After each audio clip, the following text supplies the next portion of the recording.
네, 안녕하세요. 박중사입니다. 네, 2025년 2월 4일 화요일 장 마감 리뷰 방송 시작하도록 하겠습니다. 자, 오늘 장은 위아래 꼬리 변동성이 좀 크게 나온 장입니다. 전일 관세 부과 이슈로 크게 급락했다가 어, 외국인들이 마지막에 품매도로 결국에는 마감하면서 반등을 어느 정도 보여줄 것으로 또 예고하기도 했었는데 밤사이에 멕시코와 캐나다에 대한 관세 부과가 극적으로 한 달 유예되었다라는 소식에 나스닥이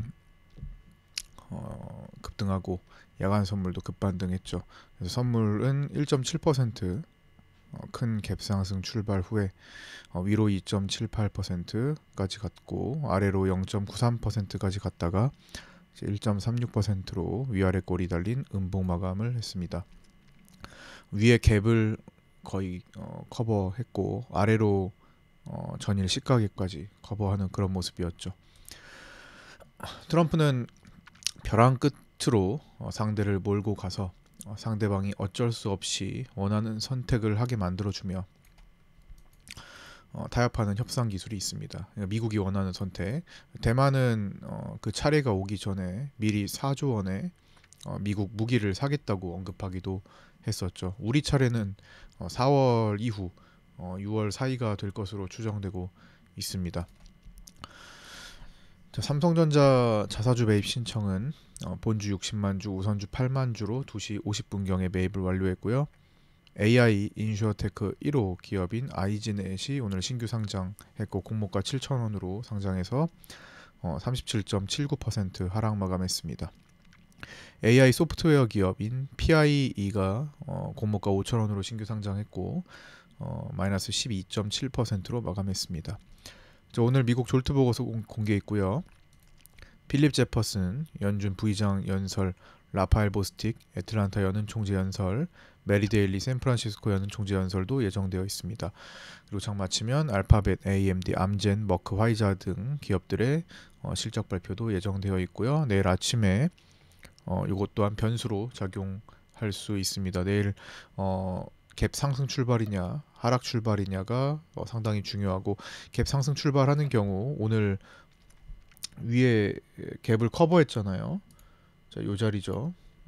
여기 전 1월 31일 종가와 2월 3일 그 시가 사이에 오늘 갭이 모두 양쪽으로 커버를 한 모습이죠. 여기서부터 여기에서 이렇게 지금 꼬리가 이렇게 달린 건데 갭 상승으로 가게 되면은 양봉으로 마감할 가능성이 조금 더 높아 보이고 이 몸통 위에서 출발한다면요. 반대로 이 몸통 아래에서 출발하게 된다면 결대로 밀릴 가능성이 높아지는 것 같습니다. 어쨌든 두 개를 다 커버를 해놨기 때문에 이제는 한 번 터치한 거를 넘어가느냐 아니면 밑으로 내려가느냐 일 가능성이 일단은 높아 보이죠. 그래서 오늘은 큰 변동성이었고 일단은 지금 야간 선물로는 1포인트 정도 상승해주고 있네요. 근데 워낙 밤사이에 변화 요인이 많죠. 향후 중국과의 이 타협이 어떻게 진행될 것인가가 이제 또 주목을 해야 되는데 오늘은 일단은 맞대응으로 갔죠. 멕시코와 캐나다처럼 타협이 되기가 어려운 상대입니다. 미국은 중국산 상품 전체에 대해 10% 추가 관세를 발효했고 다시 2018년 미중 무역 분쟁 가능성이 열렸습니다. 당시에 2018년 1월부터 1년 내내 하락하게 된 원인이었죠. 자, 당시의 차트를 보시면 이때 2018년 1월 고점에서부터 사실 여기 저점 찍을 때까지는 약 2년 2개월간의 하락장이 나왔었는데 실제로는 미중 무역 분쟁 자체로는 한 1년에서 1년 6개월 정도 요 정도 여기 요 정도를 이제 하락 구간으로 보고 있고요. 그 이후에는 물론 뭐 미중 무역 분쟁이 끝나진 않았었지만 이때는 뭐 지소미아 이슈가 더 있었던 거고 하니까 실제로 가장 영향을 많이 미쳤던 곳은 여기 1월부터 연말까지였던 것 같습니다. 어쨌든 뭐 그 하락의 대부분 한 절반 이상을 이제 미중 무역 분쟁으로서 보게 됐는데 특히 이제 2018년 10월 요때는 화웨이와 관련된 이슈로 더 많이 밀렸죠. 막판에 막바지에. 그래서 요때는 요때가 이제 다시 생각나게 만드는 이제 그런 시기라고도 볼 수 있습니다. 이제 이렇게 넘어가느냐 아니면 중국과 미국이 뭐 현재 지금 중국이 경제 상황이 좋지 않기도 하잖아요. 그때에 비해서는 더 많이 악화됐으니까 뭐 그때처럼 이렇게 강하게 나오지 못할 수도 있을 거고 그래서 어떤 식으로 타협하는지가 좀 관심일 것 같습니다. 어쨌든 부과가 되고 나서도 타협할 수 있는 거기 때문에 어쨌든 중국은 맞대응하기로 했고 2월 10일부터 보복 관세를 부과하기로 했고요. 미국산 석탄 및 LNG의 15%, 그다음에 여기 원유, 농기계, 차량 등의 10% 추가 관세를 적용하기로 했고 구글 반독점법 조사 개시 하기로 했고요. 뭐 이렇게 다음 이슈들도 같이 적용하기로 했습니다. 그래서 뭐 10일 전까지 뭐 더 다른 얘기가 또 나올 수도 있고 한번 지켜봐야 되겠고요. 삼성전자 주요 매물대는 오늘도 이렇게 동일하게 매물대가 뭐 바뀌지는 않겠죠 쉽게. 그래서 요 중에서 오늘은 51,800에서 54,000 사이의 구간에서 변동을 주는 좀 큰 변동성이 있었던 날이고 오늘 저점은 51,500원, 고점은 53,600원이었습니다. 물론 요 밑으로 좀 더 갔고 아래로 좀 덜 갔죠.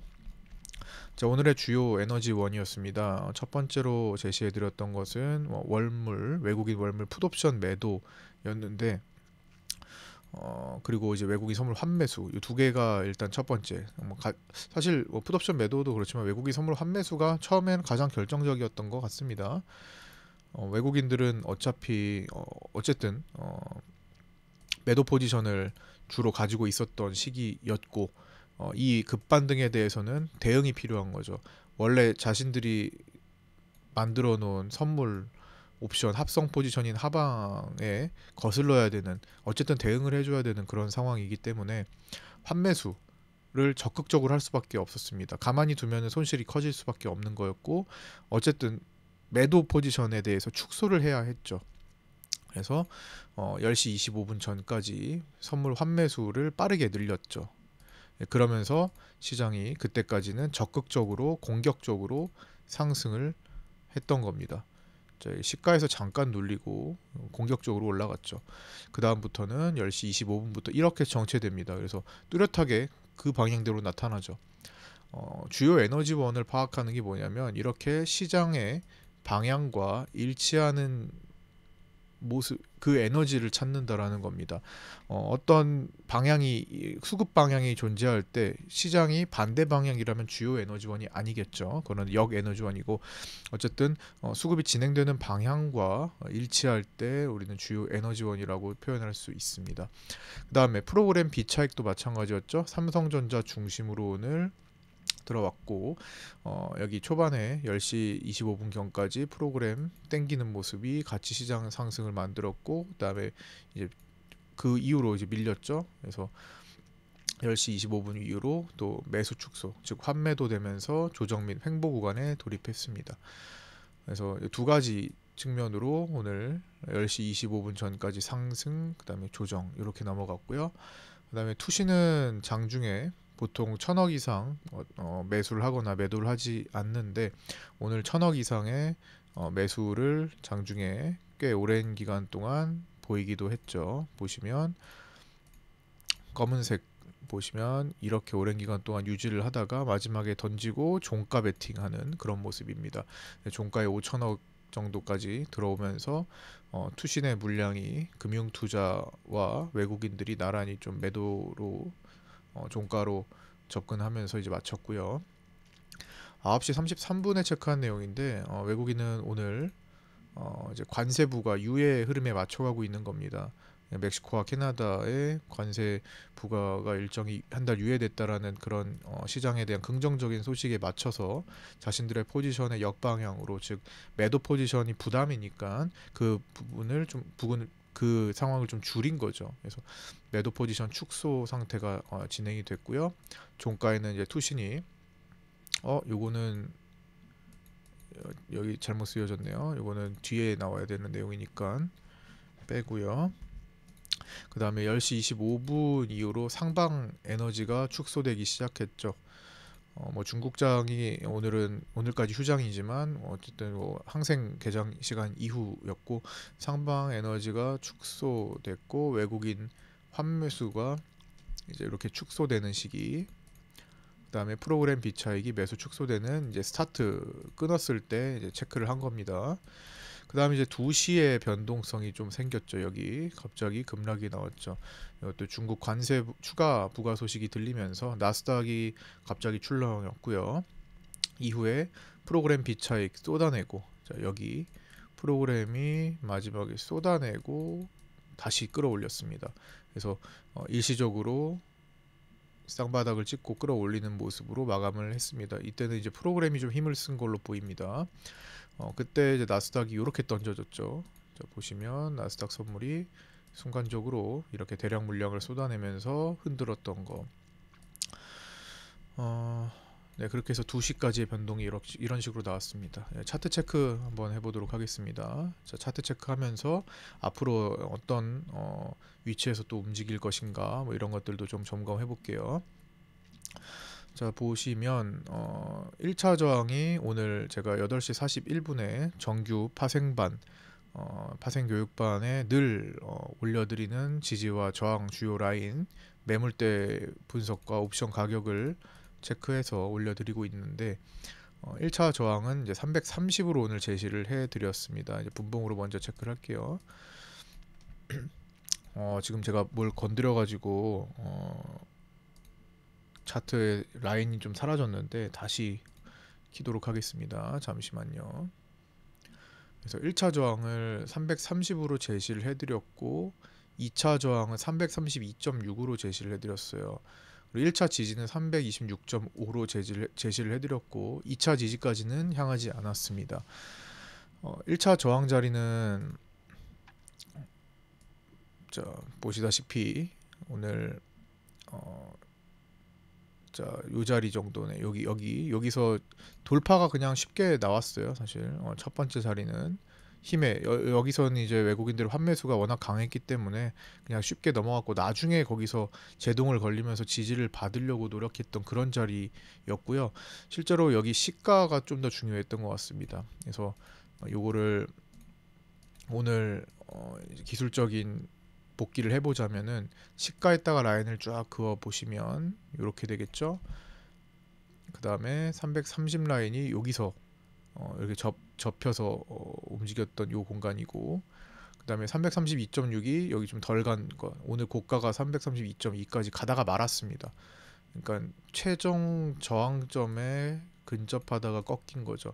여기를 넘어서서 안착을 했으면은 아마 오늘 더 가는 방향으로 진행되었을 텐데, 외국인이 10시 25분부터는 이제 환매수세를 줄이면서 거기까지 도달하지는 않았고요. 밑으로는 326.5를 제시해 드렸는데, 자, 여기서 시가에서 밀릴 때 아침에 326.7까지 근접하면서 지지를 받고 터닝했고, 오후에는 약간 조금 더 이 힘이 중국 관세 부과 이야기로 조금 더 힘이 좀 세게 밀리면서 약간의 언더가 더 나오면서 326.2까지 찍어냈습니다. 어쨌든 그 구간 내에서 움직였던 거고요. 일봉상으로 보면은 정말 오늘 움직임이 중요한 자리에서 움직였다라는 거고, 어제 정말 큰 갭이 발생했는데 이거를 어떻게 한 방에 넘길까 싶었습니다만, 이걸 어떻게 커버할까 이런 생각이 들었는데 재료로서 커버를 했습니다. 이 떨어뜨린 내용이 없어진 거니까. 그래서 여기까지 커버하고, 그 다음에 아래로도 이제 위로는 멕시코, 캐나다 한 달 유예, 아래로는 중국에 대해서는 강행, 그쵸? 그래서 여기까지 커버를 했고요. 사실 자리는 요 정도까지는 이제 내일 열어둘 수 있는 건데, 그래서 오늘 야간에 갭 하락하게 되면 여기까지는 그냥 뭐 밀릴 가능성이 높아지는 거죠. 하락 출발, 이 몸통 밑에서 출발하게 되면 분위기입니다. 갭을 다 커버했던 거기 때문에 한 번 터치한 거를 이제 넘어가려고 이제 이제 두 번째 시도를 할 수 있겠죠. 그래서 오늘 윗갭 아랫갭 중 몸통 시가갭을 메우면서 외국인의 양매도 포지션 상 양매도 포지션 상 정상 범위에서 변동을 기운 하루였습니다. 제가 11월물 이거 라이브 방송 때도 오늘 언급을 드렸었는데 11월물에 외국인들이 이렇게 양매도로 묶어둔 다음에 11월 11일에 양매도를 공식적으로 풋 쪽으로 풋매도를 풀면서 풋매도를 풋매수로 전환시키면서 청산하면서 전환시키면서 이렇게 급락으로 마감을 했었잖아요. 만기가 요쯤이었으니까 그때 이렇게 박스 범위를 제가 말씀을 드리고 기준을 그때 여기를 이 중간 라인을 넘어가기 전까지는 상승으로 보지 말자라고 말씀을 드렸던 자리부터 해가지고 하단의 요 자리까지 박스를 만들었는데 이 박스 범위보다 여기 구간에서 좀 타이트하게 움직였다라고 말씀을 드렸었습니다. 그쵸? 기억나실 겁니다. 요때 리뷰 영상을 계속 보셨던 분들은 제가 매일마다 반복을 했었기 때문에 그래서 외국인들이 저 때처럼 양매도를 구축을 하고 있는데 진폭이 작다라고 언급을 드렸죠. 그래서 위로 공간을 좀 열 것이고 아래로도 공간을 좀 열어야 된다라는 말씀을 제가 드렸어요. 그쵸? 기억이 안 나신다면은 예전 영상을 다시 보셔야 되는데 일단 뭐 아마 열심히 보셨던 분들은 생각이 나실 겁니다. 그래서 지금 그거 하고 있다라고 생각하시면 돼요. 어제 외국인들이 옵션에 대해서 양매도를 결국에는 끝내 풀지 않았습니다.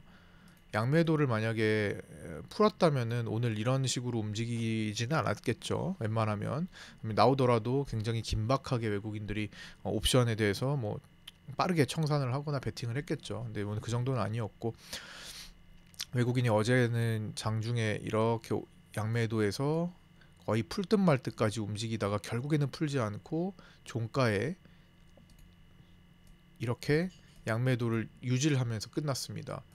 어제 마지막에 77억 풋옵션 매수해서 10억 풋옵션 매도로 끝이 났잖아요. 그러면서 오늘 장중에 풋옵션 매도를 늘리면서 이렇게 내려온 겁니다. 즉 가까운 자리에서의 양매도를 유지하고 구축하고 있는 상태죠. 그러면서 범위를 이렇게 넓혔습니다. 위아래. 여기 범위 위로 넓힐 때는 더 이상 위로 가기가 어려우니까 이 공간이 있기 때문에 여기까지였거든요. 예, 마지노선이라고 말씀드렸죠. 예, 마지노선으로 향하면은 부담스러우니까 눌러야 되는데 그때 눌리는 재료가 이제 딥시크였던 거고 아래로 이제 내려가는 것도 처음에 한 방에 내려가기는 좀 부담이니까 아니면은 양매도를 풀어야 되는데 풀지 않았으니까요. 풀지 않은 상태에서는 좀 부담이기 때문에 뭐로 끌어올릴 수 있을까? 당연히 그냥 관세의 타협이겠죠. 어제도 리뷰 영상에서 골드만삭스가 얘기했던 대로 타협 가능성이 있다. 그래서 타협이 된 거고 타협이 안 됐다고 하더라도 뭐 급하게 내리꽂기보다는 양매도가 안 풀렸으니까 좀 여기서 멈춰 있다가 나중에 쏟아내더라도 이렇게 움직이기가 쉬웠겠죠. 근데 어쨌든 위아래 공간을 좀 더 열었다라는 겁니다. 그래서 11월물 양매도 횡보대와 2월물 양매도 횡보대 변동성 진행 과정 체크 하는 거고요. 그래서 포지션이 유지가 된다면 이 자리 안에서 싸울 거예요. 그리고 조금 더 나아간다면은 아래 가다가 말았던 여기 빗각 정도까지만 보려고 합니다. 저거를 넘어가면요 외국인들은 양매도를 유지할 수가 없습니다. 옵션 양매도를 유지한 채 남은 7거래일 싸운다? 아마 그런 행동은 하지 않을 거예요. 이제 남은 7거래일 이제 옵션 만기까지 이제 내일부터 7거래일이니까 이제 7거래일 동안에 저 안에서 싸우다가 변동을 어느 쪽으로 줄지 결정을 할 겁니다.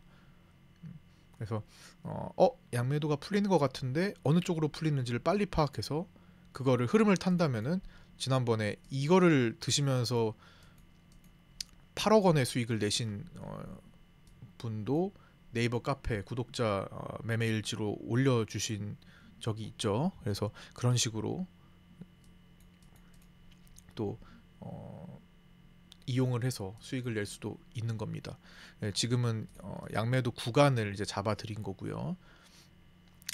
그 변화 과정은 어쨌든 장중에 제가 라이브 방송을 통해서, 그 다음에 구독자분들 모여 계시는 텔레그램 채널을 통해서, 그 다음에 이제 당연히 정회원 방에는 먼저 언급을 드리겠죠.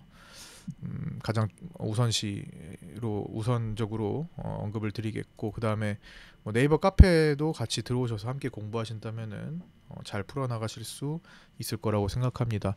유튜브 댓글에 있는 신청 방식 보시고 신청하셔서 입장하셔서 함께 공부하셨으면 좋겠습니다. 자, 이제 총평 및 종가 체크 내용입니다.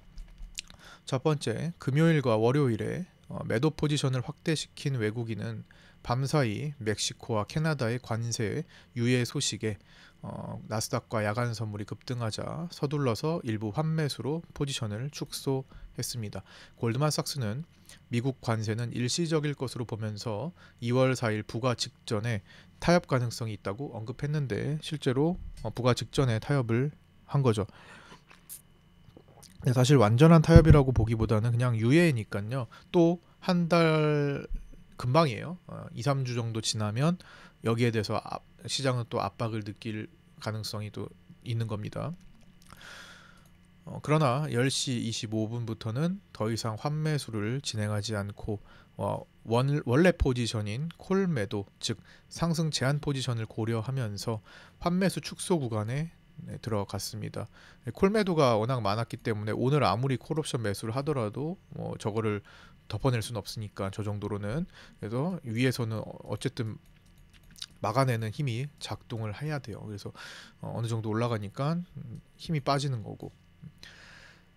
그 다음에 금요일과 월요일에 이제 월물 옵션 베팅으로 외국인의 양매도 구조가 다 풀리지 않았기 때문에 풀리기 직전 상황까지 간 거죠. 그래서 제가 언제 공식적으로 양매도가 풀렸습니다라고 얘기할까 계속 재고 있었던 게 이제 어제 장이었는데 끝내 양매도를 풀지 않았다라고 판단을 했습니다.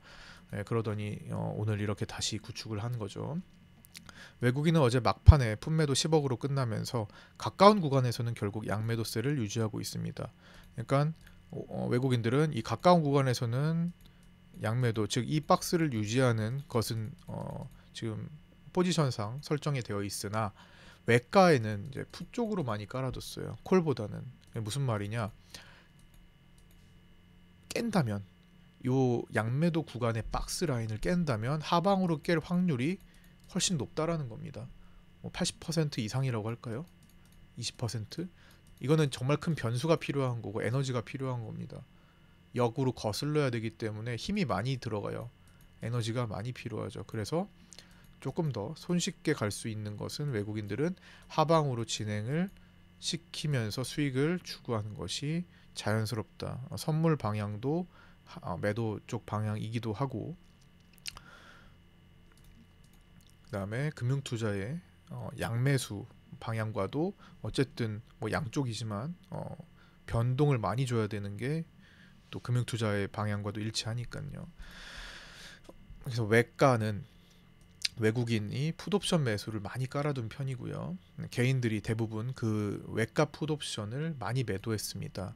마치 2024년 작년 8월물처럼 그때랑 비교는 안 되지만 그래도 무시할 수 없을 정도의 금액만큼 풋옵션 쪽으로 개인들이 매도 포지션을 깔아놨습니다. 풋옵션 매도 포지션, 즉 그렇기 때문에 개인들은 풋옵션 쪽으로 하방에 취약한 구조가 되었습니다. 어느 정도 한 310포인트를 이탈하게 되면은 개인들은 손실이 굉장히 빨리 불어나는 그런 포지션이기 때문에 외국인들은, 그리고 금융투자는 막판에, 만기 막판에 그런 걸 노려가지고 급락을 보일 수가 있겠다라는 겁니다. 그래서 조심해야 되겠다라는 거고요. 그럼 그 사이에 대체 무슨 일이 일어날 수 있나? 멕시코와 캐나다 관세 부과 유예도 됐는데 뭐가 있나? 뭐 중국과의 이제 미중 무역 분쟁도 있고 실적 발표 여러 개 지금 있고 오늘만 해도 알파벳 AMD 실적 발표 있고 그 다음에 금요일에 이제 미국 고용 보고서 공개도 있고 그렇죠. 그래서 뭐가 됐든 만들어내면 그만입니다. 그렇죠. 시장이 원하는 대로 해석해도 되는 거고요. 어쨌든 요게 풀리기 전까지는 조심해야 되는 상황이죠. 그 다음에 4번 오늘도 시장 베이시스는 마이너스 1.12로 7거래일 연속 백어데이션 마감했습니다.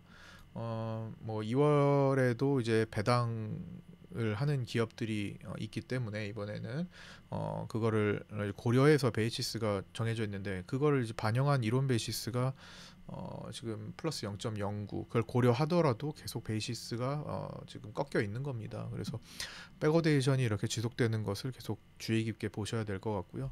올해 들어서 16번째 백어데이션 마감을 한 겁니다. 향후에 추가 하락을 급락으로 보일 가능성이 높아졌다고 생각합니다. 멕시코 캐나다 관세 이슈는 한 달 미뤄졌고 중국의 보복 관세 부과 시점인 2월 10일 월요일이죠. 그 사이에는 이제 변동성 요인으로 금요일에 미국 고용 보고서 공개가 예정되어 있습니다. 그래서 언제든지 어떤 특정 지표의 해석적인 문제로 크게 요동칠 수 있다라는 점 고려를 하셔야 될 것 같고요. 자, 삼성전자는 현물 52,700원, 선물 52,600원으로 백어데이션 마감했고요. 외국인은 361만 주 오랜만에 또 매수를 오랜만까지는 아닌가요? 그래서 어쨌든 근데 삼성전자가 그쵸 오랜만이죠. 예, 대량 매수 자체가 오랜만이죠. 1월 8일 보고 100만 주 이상은 또 처음이니까 그리고 또 50% 언더에서 반응이 나온 거는 또 처음이니까요. 최근에 JP모건 서울이 오늘 매수를 좀 많이 해줬고 외국인 보유 비중이 조금 반등해서 49.95%로 마감했습니다.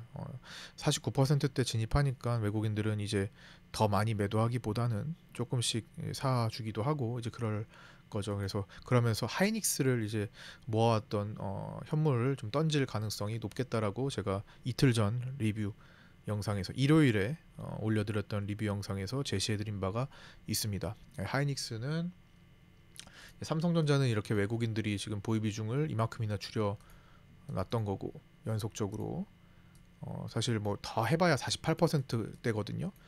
48점 몇몇 찍으면 이제 더 팔 것도 없어요. 그래서 이제는 그럼 시장을 누르기 위해서는 뭐로 어떻게 할까? 하이닉스로 하겠죠. 예. 하이닉스를 보시면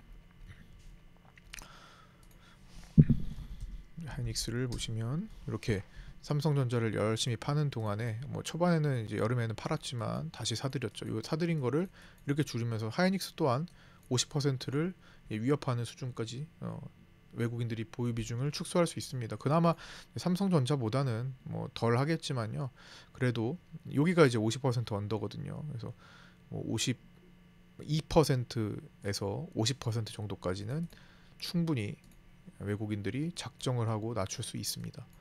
어쨌든 하이닉스와 삼성전자 모두 최종적으로 평균 50% 비중만 넘어서서 유지를 하면 돼요. 일시적으로 그 언더에 있는 것은 괜찮습니다. 어차피 거기서 이제 값이 싸졌을 때 또 채워 넣을 거기 때문에 공매도와 함께 채워 넣을 가능성이 높고 공매도의 재개 시점은 이제 앞으로 2달도 채 안 남았죠. 하이닉스를 잘 주목을 해야 될 것 같고요. 자사주 본주 60만 주와 우선주 8만 주는 당일 신청분 2시 50분경 매입 완료했고 자사주 3조 원 취득 기간은 24년 11월 18일부터 25년 2월 17일까지인데 현재 본주 기준 약 93% 정도 매입이 완료되었습니다. 외국인 수급은 이제 선물 환매수 우위로 4,266억 매수가 나왔고요. 누적 매도 포지션은 유지되고 현재 기준 기손실금을 덮어내는 손익분기는 코스피 200 기준 약 325 아래로 추정됩니다.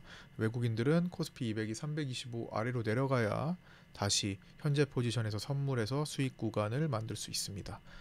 이 숫자는 계속 업데이트 되면서 계속 맞춰갈 거예요. 하지만 현재 기준으로는 더 내려가야 외국인들이 수익 구간에 들어오니까 외국인들도 가만히 있지는 않을 것 같다. 환매수를 더 많이 해서 포지션을 올려놓든가 아니면 주가를 내려서 수익 구간으로 만들던가 하겠죠. 다만 이거는 3월물이기 때문에 뭐 당장 급한 것은 아닙니다.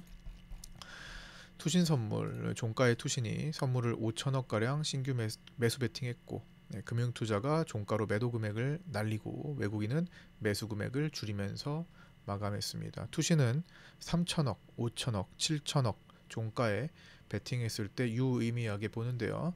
5천억이 오랜만에 종가 베팅으로 넘어간 것 같아요. 그래서 투신은 단기적으로 일단 반등에 좀 더 무게감을 실은 그런 베팅을 한 겁니다.